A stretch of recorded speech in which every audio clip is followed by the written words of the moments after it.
Chakramata YouTube channel ವೀಕ್ಷಕರಿಗೆ ನನ್ನ ಹೃತ್ಪೂರ್ವಕ ನಮಸ್ಕಾರಗಳು. ಸುಭಾಷಿತ.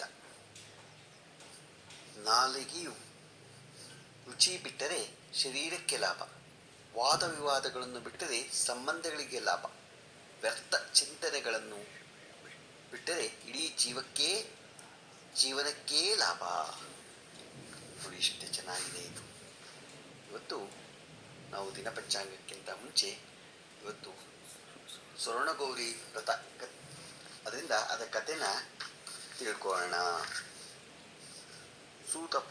ಸೂತ ಪುರಾಣಿಕರು ಶೌನಕಾದಿ ಮಹಾಮುನಿಗಳನ್ನು ಕುರಿತು, ಎಲೈ ಮುನಿವರಿಯರೇ, ಕೈಲಾಸ ಪರ್ವತದಲ್ಲಿ ಪರಶಿವಮೂರ್ತಿಯು ಯಕ್ಷ ಕಿನ್ನರ ಗಂಧರ್ವರಿಂದ ಸೇವೆಯನ್ನು ಕೈಗೊಳ್ಳುತ್ತಾ ನಾರದ ತುಂಬರರ ವೀಣಾಗಾನದಿಂದ ಆನಂದವನ್ನು ಹೊಂದಿರುವ ಸಮಯದಲ್ಲಿ ಷಣ್ಮುಖ ಸ್ವಾಮಿಯು ಭಕ್ತಿ ವಿನಯಪೂರ್ವಕನಾಗಿ ಸ್ವಾಮಿಯನ್ನು ಕುರಿತು, ಹೇ ಸ್ವಾಮಿಯೇ, ಪ್ರಪಂಚದಲ್ಲಿ ಜನರು ಯಾವ ವ್ರತವನ್ನು ಆಚರಿಸಿದರೆ ಸಮಸ್ತ ಇಷ್ಟಾರ್ಥಗಳನ್ನು ಹೊಂದಿ ಸಂತೋಷ ಚಿತ್ತರಾಗಿ ಯಾವ ವಿಧವಾದ ನ್ಯೂನ್ಯತೆಯೂ ಇಲ್ಲದೆ ಪುತ್ರ ಪೌತ್ರಾಭಿವೃದ್ಧಿಯನ್ನು ಹೊಂದುತ್ತಾರೆಯೋ ಅಂತಹ ವ್ರತವೊಂದನ್ನು ಪ್ರಪಂಚದರಕ್ಕಾಗಿ ತಿಳಿಸಬೇಕೆಂದು ಪ್ರಾರ್ಥಿಸಲು ಪರಮೇಶ್ವರನು ಷಣ್ಮುಖನ ಮಾತನ್ನು ಕೇಳಿ ಆನಂದದಿಂದ, ಎಲೈ ಷಣ್ಮುಖನೇ, ಒಳ್ಳೆಯ ಪ್ರಶ್ನೆಯನ್ನು ಮಾಡಿದೆ, ಹೇಳುವೆನು ಕೇಳು. ಪ್ರಪಂಚದಲ್ಲಿ ಜನಗಳು ಆಚರಿಸತಕ್ಕ ಈ ವ್ರತವು ಸಕಲ ಇಷ್ಟಾರ್ಥಗಳನ್ನು ಕೊಡುವುದಲ್ಲದೆ ಮಹಾಪುಣ್ಯಕರವಾದದ್ದು. ಈ ಬಗ್ಗೆ ಇತಿಹಾಸವನ್ನು ಹೇಳುವೆನು ಕೇಳು. ಪೂರ್ವಕಾಲದಲ್ಲಿ ಸರಸ್ವತಿ ನದಿ ತೀರದಲ್ಲಿನ ವಿಮಲಾಪುರವೆಂಬ ಪಟ್ಟಣವನ್ನು ಚಂದ್ರಪ್ರವನೆಂಬ ರಾಜನು ಸತ್ಯಧರ್ಮಗಳನ್ನು ಬಿಡದೆ ಪರಿಪಾಲಿಸುತ್ತಿದ್ದನು. ಆತನಿಗೆ ಸೌಂದರ್ಯ ನಿಧಿಗಳಾದ 2 ಪತ್ನಿಯರಿದ್ದರು. ಇದರಲ್ಲಿ ಹಿರಿಯ ಹೆಂಡತಿಯರಲ್ಲಿ ರಾಜನಿಗೆ ಪ್ರೇಮವೂ ಅತಿಯಾಗಿದ್ದಿತು.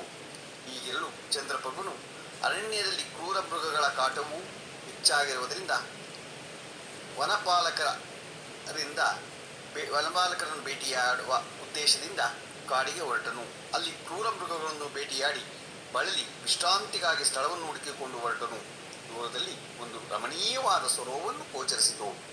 ಆ ಸ್ಥಳಕ್ಕೆ ತಲುಪಲು ಅಲ್ಲಿ ಅನೇಕ ಮಂದಿ ಅಪ್ಸರ ಸ್ತ್ರೀಯರು ನಿಯಮದಿಂದ ವ್ರತಾಚರಣೆ, ದೇವತಾ ಪೂಜೆ ಮಾಡುತ್ತಿರುವುದನ್ನು ಕಂಡು ಅವರನ್ನು ಕುರಿತು, ಎಲೈ ಸೌಭಾಗ್ಯವತಿಯರೇ, ನೀವು ಮಾಡುತ್ತಿರುವ ದೇವಪೂಜೆ ಯಾವುದು ಎಂದು ಕೇಳಲು ಅವರುಗಳು, ಎಲೈ ಮಾನ್ಯನೇ, ನಾವು ಅತ್ಯಂತ ಪುಣ್ಯಕರವಾದ ಸ್ವರ್ಣಗೌರಿ ವ್ರತವನ್ನು ಮಾಡುತ್ತಿದ್ದೇವೆ ಎಂದು ಹೇಳಲು ಆಶ್ಚರ್ಯಚಕಿತನಾದ ರಾಜನು, ಎಲೈ ಅಪ್ಸರ ಕಾಮಿನಿಯರೇ, ಈ ವ್ರತ ವಿಧಾನವು ಹೇಗೆ?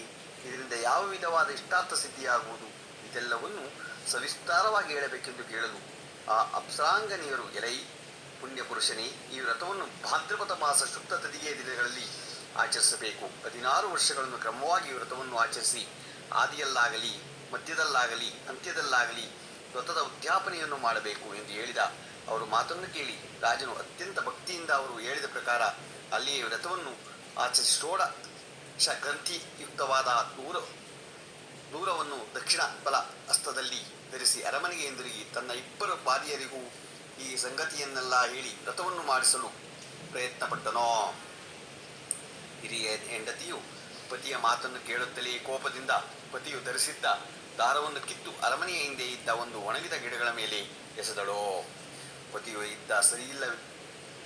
ಇದು ಸರಿಯಿಲ್ಲವೆಂದು ಎಷ್ಟು ಹೇಳಿದರೂ ಕೇಳಲಿಲ್ಲ. ಈಕೆಯು ಎಸೆದ ವ್ರತ ದಾರದ ಮಹಿಮೆಯಿಂದ ಗಿಡವು ಒಣಗಿದ್ದರೂ ಚಿಗುರಿ ಪುಷ್ಪಗಳಿಂದಲೂ ಫಲಗಳಿಂದಲೂ ಸಮೃದ್ಧಿಯಾಗಲು ಇದನ್ನೆಲ್ಲ ನೋಡಿದ ರಾಜನು ಹಿರಿಯ ಬಾಲಿಯು ಆ ದಾರವನ್ನು ಭಕ್ತಿಯಿಂದ ತೆಗೆದುಕೊಂಡು ಹೋಗಿ ಪತಿಯ ಹೇಳಿದಂತೆ ವ್ರತವನ್ನು ಆಚರಿಸಿ ಆತನ ಪ್ರೀತಿಗೆ ಪಾತ್ರಳಾಗಿ ಬೇಕಾದ ಇಷ್ಟಾರ್ಥಗಳೆಲ್ಲವನ್ನೂ ಪಡೆದು ಆನಂದದಿಂದಿದ್ದಳು. ಹಿರಿಯ ಹೆಂಡತಿಯು ವ್ರತವನ್ನು ದೂರಾಕರಿಸಿದ ಪಾತಕದಿಂದ ಅತ್ಯಂತ ತೊಂದರೆಗೊಳಗಾಗಿ ರಾಜನಿಂದ ದೂಷಿಸಲ್ಪಟ್ಟವಳಾಗಿ ಅರಣ್ಯಕ್ಕೆ ಹೋಗಿ ಅಲ್ಲಿದ್ದ ಋಷ್ಯಾಶ್ರಮಗಳನ್ನು ಆಶ್ರಯಿಸಿದಳು. ಆದರೂ ಅವರೂ ಸಹ, ನೀನು ಪಾಪಿಯು, ನಮ್ಮ ಆಶ್ರಮಗಳಿಗೆಲ್ಲ ನಿಲ್ಲಲು ಅವಕಾಶವಿಲ್ಲವೆಂದು ಬರೆದು ಬಿಟ್ಟರೋ.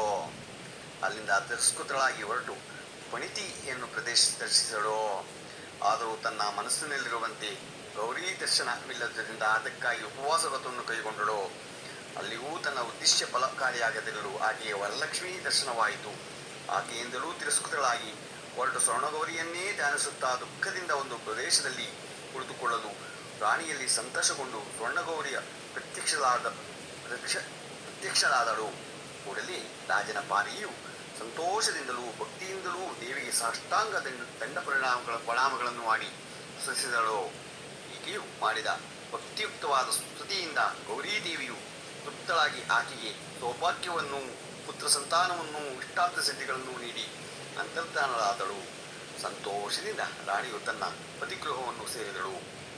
ಆ ರಾಜಪತ್ನಿಯು ಸ್ವರ್ಣಗೌರಿ ವ್ರತವನ್ನು ಆಚರಿಸಿದ್ದರಿಂದ ಸಕಲೇಶ್ವರ್ಯ ಸಹಿತ ಪತಿಯೊಡನೆ ಅನೇಕ ಕಾಲ ಬಹುಸೌಖ್ಯವಾಗಿ ಪುತ್ರಪೌತ್ರ ಸಮೇತಳಾಗಿದ್ದು ಪತಿ ಸಹಿತ ಶಿವಲೋಕವಂದಿ ಕೈವಲ್ಯ ಮುಕ್ತಿಯನ್ನು ಪಡೆದಳು. ಆದ್ದರಿಂದ ಈ ಸ್ವರ್ಣಗೌರಿ ವ್ರತವನ್ನು ಪ್ರತಿ ವರ್ಷವೂ ಯಾರು ಭಾದ್ರಪದ ಶುದ್ಧ ತಿಥಿಗೆ ದಿನದಲ್ಲಿ ಆಚರಿಸುವರೋ ಅವರಿಗೆ ಸಮಸ್ತ ಇಷ್ಟಸಿದ್ಧಿಯು, ಪುತ್ರ ಪೌತ್ರಾಭಿವೃದ್ಧಿಯು, ಮೋಕ್ಷವು ದೊರೆಯುವುದೆಂದು ಪರಮೇಶ್ವರನು ಷಣ್ಮುಖ ಸ್ವಾಮಿಯನ್ನು ಕುರಿತು ಹೇಳಿದ. ಈ ಸ್ವರ್ಣಗೌರಿ ವ್ರತ ಕಥೆಯನ್ನು ಸೂತ ಪುರಾಣಿಕರು ಶೌನಕಾದಿ ಋಷಿಗಳಿಗೆ ಹೇಳಿದರು ಎಂಬಲ್ಲಿಗೆ ಸ್ವರ್ಣಗೌರಿ ವ್ರತ ಕಥೆ ಸಂಪೂರ್ಣವಾಯಿತು. ಇದನ್ನ ಯಾರು ಹೇಳ್ತಿರೋ ಅವ್ರಿಗೆಲ್ಲರಿಗೂ ಆಯುಸ್ಸು, ಆರೋಗ್ಯ, ಐಶ್ವರ್ಯ ಎಲ್ಲ ಕೊಟ್ಟು ತಾಯಿ ಕಾಪಾಡ್ತಾಳೆ. ಇವತ್ತು ದಿನ ಪಂಚಾಂಗವನ್ನು ತಿಳ್ಕೊಳ್ಳೋಣ. ದಿನಾಂಕ 6/9/2024 ಶುಕ್ರವಾರ, ಶ್ರೀ ಕ್ರೋಧಿನಾಮ ಸಂವತ್ಸರ, ದಕ್ಷಿಣಾಯನ, ವರ್ಷ ಋತು ಭಾದ್ರಪದ ಮಾಸ, ಶುಕ್ಲ ಪಕ್ಷ, ತಿಥಿ ಗದಿಗೆ, ಹಗಲು 11:32, ನಕ್ಷತ್ರ ಹಸ್ತ, ಬೆಳಿಗ್ಗೆ 7:30. ಸ್ವರ್ಣಗೌರಿ ವ್ರತ ಇವತ್ತು ಎಲ್ಲರೂ ಮನೆಯಲ್ಲಿ ಮಾಡಿಬಿಟ್ಟು ಕತೆ ಕೇಳಿ.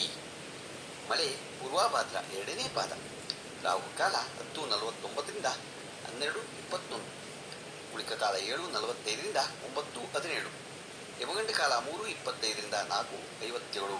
ಇವತ್ತು ಯಾರು ಹುಟ್ಟುಹಬ್ಬ ಆಚರಿಸ್ಕೊತಿದ್ರು, ಮದುವೆಯಾದ ದಂಪತಿಗಳು ವಾರ್ಷಿಕೋತ್ಸವ ಆಚರಿಸ್ಕೊತಿರೋರಿಗೆ ನಮ್ಮ ಹೆಬ್ಬಳಲು ಶ್ರೀ ಚಿತ್ರಮಾತಾ ಯೂಟ್ಯೂಬ್ ಚಾನಲ್ ಕಡೆಯಿಂದ ಶುಭ ಕಾಮನೆಗಳನ್ನು ತಿಳಿಸ್ತೀನಿ. ದೇವರವರಿಗೆ ಆಯುಸ್ಸು, ಆರೋಗ್ಯ, ಐಶ್ವರ್ಯ ಎಲ್ಲ ಕೊಟ್ಟು ಕಾಪಾಡಿ ಅಂತ ನಾನು ಕೇಳ್ಕೊತೀನಿ.